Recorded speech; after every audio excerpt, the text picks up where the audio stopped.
Perché la stragrande maggioranza dei runner, circa l'85%, quando corre appoggia di tallone? Tu appoggi di tallone, tutta pianta, avampiede, scrivilo nei commenti. Ma perché appoggia di tallone? Ed è veramente un problema appoggiare di tallone? Scopriremo in questo video i motivi che portano tantissimi runner ad appoggiare di tallone e poi, verso la fine del video, capiremo anche se è un problema o meno. Un video non solo teorico ma anche pratico. Adesso mi sposto sul tappetino e vediamo quali sono le cause che ci portano ad appoggiare di tallone. Scopriremo anche come risolverle e scopriremo in fondo poi se è davvero un problema o meno. Probabilmente ti sarà capitato di leggere o di ascoltare che l'appoggio è molto influenzato dal tipo di scarpa che utilizzi e in dettaglio dal drop. È vero questo? È vero in parte, ma le cause profonde, come vedremo, non sono assolutamente nella scarpa. Se tu appoggi in un modo, appoggerai così con qualsiasi scarpa. Che cos'è però il drop? Così lo vediamo per chi non lo sapesse in 10 secondi e cerchiamo anche di capire poi dopo, verso la fine del video, capirai perché il drop un pochino potrebbe influenzare l'appoggio. Il drop è il differenziale di altezza tra la punta e la parte posteriore della scarpa a livello dell'intersuola. Praticamente il materiale ammortizzante che c'è all'interno è distribuito in maniera che quando calziamo il piede all'interno ci può essere o meno, a seconda appunto dell'altezza del drop, una differenza di altezza tra punta e piede. Se il drop è 0, il piede all'interno della scarpa si troverà praticamente piatto e parallelo alla strada. Se è 10 mm, il piede, una volta calzata la scarpa, si troverà con il tallone 1 centimetro più in alto della punta. Vedremo questo perché potrebbe influenzare l'appoggio, ma quali sono le vere cause che portano ad appoggiare il tallone? E questa è una cosa dannosa, stai qui fino alla fine perché ti risponderò senza dubbio a questa domanda. Il punto del appoggiare di tallone è dato però dalla postura e dalla tecnica di corsa e ci sono 5 fattori che incidono sull'appoggio di tallone. Quali sono i fattori che ci possono portare ad appoggiare di tallone? Ti ho detto possono essere 5, ma quasi sempre ogni fattore incide poi sugli altri fattori. Perché? Perché noi siamo un corpo solo, quindi passami il termine, una parte del nostro corpo non allineata come dovrebbe per avere una postura idonea, non mi piace dire scorretto, c'è anche dello scorretto e sono quelli che portano infortunio, però diciamo idonea per non avere una corsa efficiente, può dopo influenzare tutte le altre parti del corpo. Partiamo dall'alto. Un aspetto che può portare a un appoggio di tallone è la posizione della testa. Se io tendo a guardare in basso e quindi a inchinarmi e ingobbirmi quando corro, cosa succede? Succede che il bacino naturalmente arretra, utilizzando anche meno poi dopo i muscoli dei glutei, ok? E che cosa succede? Che portando il bacino indietro, quando io vado ad appoggiare, ok? Quando il mio piede va a cercare il terreno, naturalmente lo trova di tallone. Perché cosa succede? Noi cerchiamo, nella fase di volo, perché poi la gravità ci porta giù, la forza che abbiamo è quella che è, ma qui ci torniamo, cerchiamo il contatto col terreno e se io allontano questa distanza portando la testa indietro, succede questa cosa. Questo mi fa passare al fattore 2, che è proprio il bacino arretrato, la famosa corsa seduta. Questo, quando faccio le videoanalisi, si nota purtroppo spesso la tipica forma K, cioè quando vado in appoggio ho una gamba tesa in avanti e il busto piegato in avanti.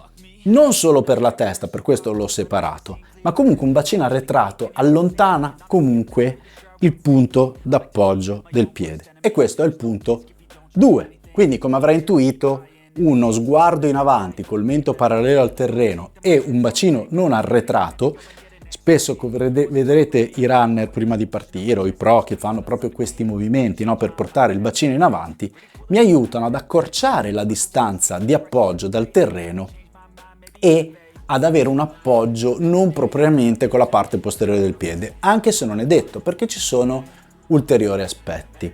In tutto questo il mio busto, questa parte qui, deve rimanere bello dritto verso il cielo, ok? Spesso si legge che il busto deve essere inclinato in avanti. È vero? Sì, è vero, ma è parzialmente detto in modo sbagliato. Cioè, non è il busto che deve andare in avanti così il bacino va indietro.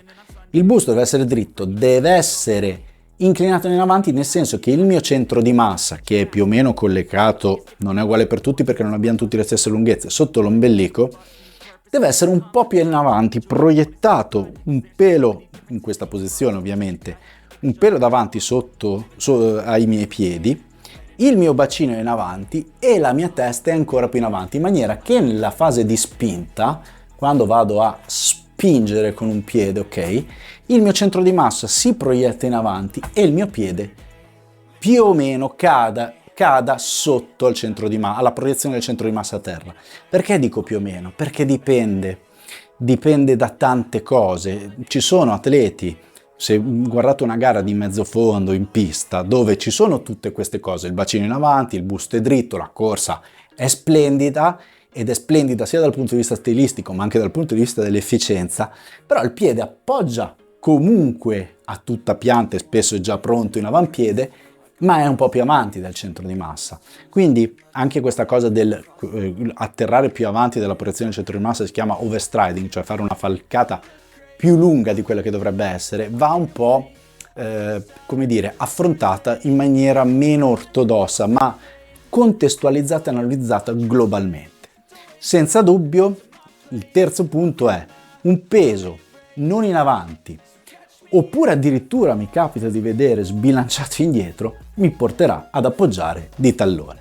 Quarto punto, in tutto questo c'è un aspetto legato alla nostra capacità di avere forza e in questo mantra che ti devi sempre ricordare. Il ginocchio guida. Cosa vuol dire che il ginocchio guida? Significa che quando io vado in fase di spinta, il ginocchio deve andare in avanti. Andando in avanti, il piede mi aiuta, e il piede è tutta la parte della gamba, mi aiuta ad avere un movimento circolare dove accarezzo il terreno. Ok? Delle ginocchia che vanno poco in avanti, che arrivano qua, nel momento che io voglio aumentare la mia velocità di corsa, perché il ginocchio va poco avanti? Perché ho poca spinta, perché i muscoli estensori dell'anca non sono molto forti, ho poca spinta dal punto di vista della propulsione, vado a compensare questa mancanza di forza lanciando il piede in avanti e atterrando di tallone, andando sì questa volta in overstriding, ma perché il ginocchio non guida, quindi il ginocchio deve spingere. E in questo le esercitazioni che mi aiutano, tipo gli skip, anche a portarlo bene in alto, ok? Mi aiutano ad allenare sia la spinta che il movimento dell'anca. Un ginocchio che non guida, quindi che non spinge, mi porta a appoggiare il tallone. Stavo dicendo poi che questo ginocchio che guida mi aiuta anche a raccogliere il piede verso i glutei nella fase di recupero. Cioè tante volte, e diciamo questo è un punto 4 bis, cosa succede? Che facendo questa cosa qui, poi dopo spingo, io perdo il piede qua dietro, passatemi il termine, rimane attaccato alla caviglia ma lo perdo, e cosa succede? Che si allungano i tempi del movimento della falcata, rallentando anche un po' la cadenza, ma anche facendo in modo che l'altro piede, che è in fase di atterraggio, mentre questo è dietro, e si aumentano un po' questi tempi, vado ad appoggiare un po' più avanti. E poi rimane il punto 5, che è proprio la falcata e la cadenza. Tantissime volte il consiglio che trovate per ridurre questo appoggio di tallone, soprattutto in overstriding, è legato a numero di passi al minuto. Però troppe volte viene data come unica soluzione. Avete visto quanti sono i punti? Sicuramente una cadenza bassa. Attenzione, c'è il famoso 180, ne abbiamo parlato più volte, è una leggenda. Se siete alti 2 metri, può darsi che 170 passi al minuto siano la vostra cadenza giusta, ok? Ma una cadenza troppo lenta, che potrebbe essere per uno alto come me, 1,75 m, sto barando di 1 centimetro, e e che magari insomma ha una buona capacità neuromuscolare sviluppata negli anni, ci sta che sia 180 o anche 178 passi al minuto, ok? Per chi ha Polar si divide per 2, no? Spesso me lo chiedono, ma come, io ho solo 90? No, se hai 90 vuol dire 180, solo che si contano solo su una gamba, chiusa parentesi. Beh, chiaramente lavorare sulla cadenza potrebbe aiutarmi a ridurre questo appoggio di tallone. Arriviamo al punto, ma appoggiare il tallone è un problema? Appoggiare il tallone non è detto che sia un problema.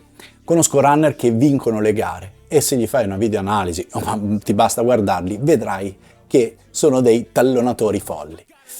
Però hanno tanta forza, vanno a compensare questo appoggio di tallone con una grandissima forza.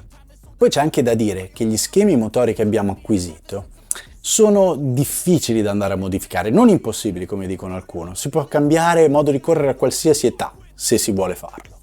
Però bisogna capire il costo, cioè quanto tempo ci vuole per farlo, e anche il rovescio della medaglia, perché a volte passare ad esempio da un appoggio di tallone a un appoggio di avampiede può portare ad infortuni. I tendini non sono capaci, i tendini d'Achille magari non è abituato a sopportare un certo tipo di carico perché è abituato più, diciamo, a gestire la fase di spinta e non anche la fase di atterraggio, che è molto molto più pesante, e se io faccio questa transizione troppo velocemente posso arrivare ad infortuni. Ci sono però dei casi in cui appoggiare il tallone è un grosso problema. Il mio consiglio è di andare intanto a valutare se l'appoggio di tallone è una frenata, gamba secca che mi porta a frenare, o è invece un angolo. Molti studi riportano che l'angolo sotto i 150 gradi del ginocchio è un angolo di sicurezza che non porti ad infortuni, perché se vado a frenare, oltre ad avere una corsa molto inefficiente, perché ogni volta tutta la mia parte della mia spinta viene frenata e devo ripartire, l'altro aspetto è che, posso, anzi sicuramente carico molto sul ginocchio e questo può portarmi ad infortuni. Ok, sicuramente carico, non è detto che mi faccio male, spesso vedo che finisce così purtroppo. L'angolo appunto dei 150 gradi che stavo dicendo è un angolo di sicurezza e se io atterro con la parte posteriore del piede, perché attenzione, non è digitale, non c'è tallone, meso e avampiede, il piede è lungo, cioè ci sono 26-27 cm a seconda di quello che portate di piede e quindi può essere che l'atterraggio sia in punti diversi e attenzione, a seconda della velocità comunque non appoggiamo mai nello stesso punto, più andiamo piano più ci sta che appoggiamo un po' più indietro. Detto ciò, parliamo della media. Chiaramente se io ho un angolo di 150 gradi o inferiore sotto il ginocchio quando vado ad appoggiare e ho una corsa abbastanza fluida, perché dover cambiare? Perché andare a rischiare di farmi male? Sicuramente senza fare grosse modifiche, ma andare a lavorare sulla forza di tutti gli aspetti che abbiamo detto, quindi col ginocchio che guida e una buona spinta dal punto di vista femorale, tenere la testa dritta, questo non costa niente perché comunque porta una corsa più economica, con un core bello attivato e il peso un po' in avanti, magari appoggerete comunque di tallone, ma sicuramente non appoggerete più a gamba tesa rischiando di farvi male. Avrete capito quindi perché il drop potrebbe essere un fattore. Abbiamo parlato di piede con la punta innalzata e con la tibia arretrata, ok? Pronto in fase di atterraggio se vado di tallone. Se invece vado, diciamo, a tutta pianta, il piede quando sto per appoggiare è già bello parallelo a terra.